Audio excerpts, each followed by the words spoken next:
رب المشرقين ورب المغربين والصلاة والسلام على نبينا جد الحسن والحسين وعلى آله وأصحابه الذين فازوا في الدارين أما بعد فأعوذ بالله من الشيطان الرجيم بسم الله الرحمن الرحيم. حضرات آئیے کچھ سننے اور سنانے سے پہلے درود شریف پڑھ لیا جائے. اللہ نبی محمد صلی اللہ علیہ وسلم نحن بعد محمد صلی اللہ علیہ وسلم. اللہ تعالیٰ کلام پاک میں ارشاد فرماتا ہے ام تبتغوا باموالکم، اپنے مال کے بدلے ان سے نکاح کرو. حضرات آج میرے تقریر کا عنوان جہیز ایک سماجی لعنت ہے. دیکھی جو گھر کی غربت تو چپکے سے مر گئی، دیکھی جو گھر کی غربت تو چپکے سے مر گئی. ایک بیٹی اپنے باپ پہ احسان کر گئی، ایک بیٹی اپنے باپ پہ احسان کر گئی. کہاں سے آئی ہے لوگے بتاؤ رسم جہیز، کہاں سے آئی ہے لوگے بتاؤ رسم جہیز. خدا کے دن میں اس کا کوئی سراغ نہیں، خدا کے دن میں اس کا کوئی سراغ نہیں. وضع میں تم ہو نصارہ تو تمدن میں ہنود، وضع میں تم ہو نصارہ تو تمدن میں ہنود. یہ مسلمان ہے جنہیں دیکھ کر شرمائے یہود، یہ مسلمان ہے جنہیں دیکھ کر شرمائے یہود.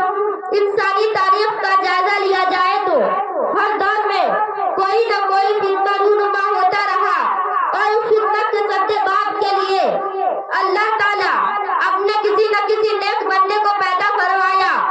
آج کے حالات کا جائزہ لیا جائے تو یہ 14ویں صدی بہت سارے فتنوں سے لبریز ہے، لیکن اس دور کا سب سے بڑا فتنہ جبری جہیز کا ہے.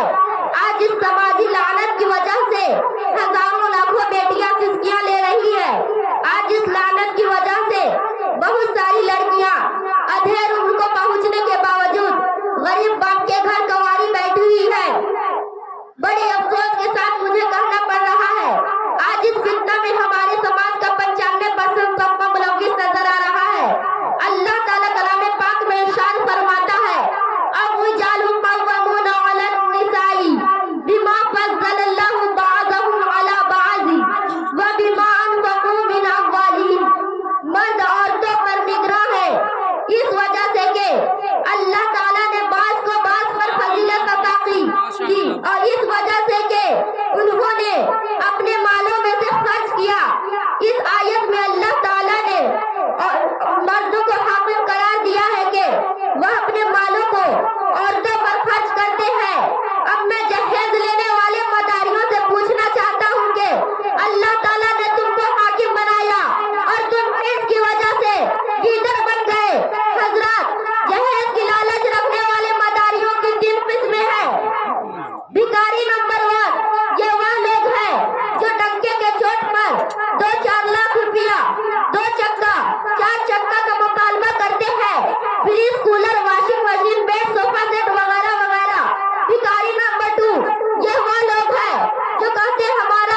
واہ واہ واہ واہ